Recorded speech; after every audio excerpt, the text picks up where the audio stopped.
High বন্ধু, নমস্কার একটা নতুন ব্লগে। তো আজকে এসছি সুরুল জমিদারের বাড়ি। তো সুরুল কুঠিতে রবীন্দ্রনাথ ঠাকুর অনেক গান ও কবিতা রচনা করেছেন।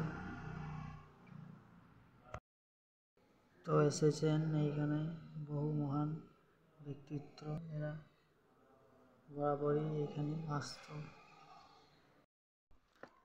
সুরুল পশ্চিমবঙ্গ জেলার বোলপুর মহকুমার একটি গ্রাম। বাড়ির প্রতিষ্ঠাতা বংশের আদি পুরুষ ভরতচন্দ্র সরকার মহাশয়, পরে ব্রজবল্লভের তৃতীয় পুত্র শ্রীনিবাস সরকারের হাত ধরে পুজোর শ্রীবৃদ্ধি ঘটেছিল। পরবর্তীতে মন্দির স্থাপন করেন শ্রীনিবাস। জাঁকজমকপূর্ণভাবে দুর্গাপুজো হয়। এই বাড়িতে পুজো শুরু করেন ভরতচন্দ্র সরকার। বাড়ির মেঝে উঠোনে ইলেকট্রিক বাল্ব নয়, তেলের প্রদীপ। পুজোর সময় বসে যাত্রা আসর। নাট্যমন্দিরের নিচে তলায় ঘরগুলো তখন খুলে দেওয়া হয় যাত্রাকর্মীদের উদ্দেশ্যে। দূর দূরান্ত থেকে আগত মানুষ এসে হাজির হন।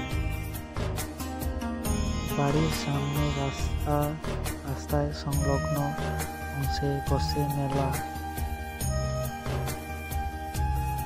এই সরকার পরিবারেরই শান্তিনিকেতনের জমি কিনেছিলেন মহিষী দেবেন্দ্রনাথ ঠাকুর।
সুরুল গ্রামের টেরাকোটা মন্দিরগুলি বিশেষ শিল্পগুণ সমন্বিত।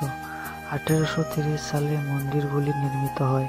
অধিকাংশ মন্দিরই শিব মন্দির, একটি মনসা ও একটি পঞ্চরত্ন লক্ষ্মী জনার্দন মন্দিরও আছে।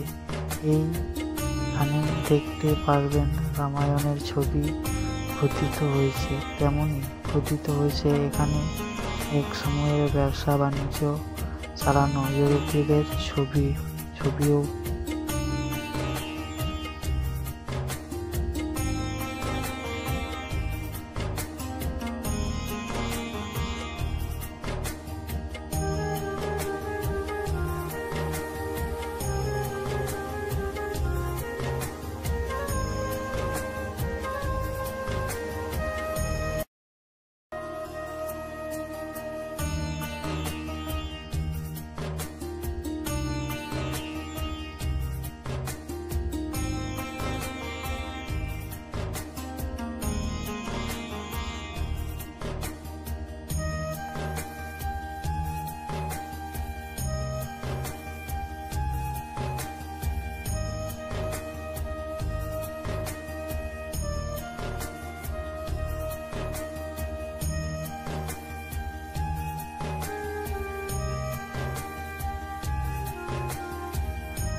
তো বন্ধুরা, ব্লগটা এখানে শেষ করছি। ভালো লাগলে লাইক করে দিও, শেয়ার করে দিও, আর চ্যানেলটাকে সাবস্ক্রাইব করে দিও। দেখা আবার কোনো ব্লগে।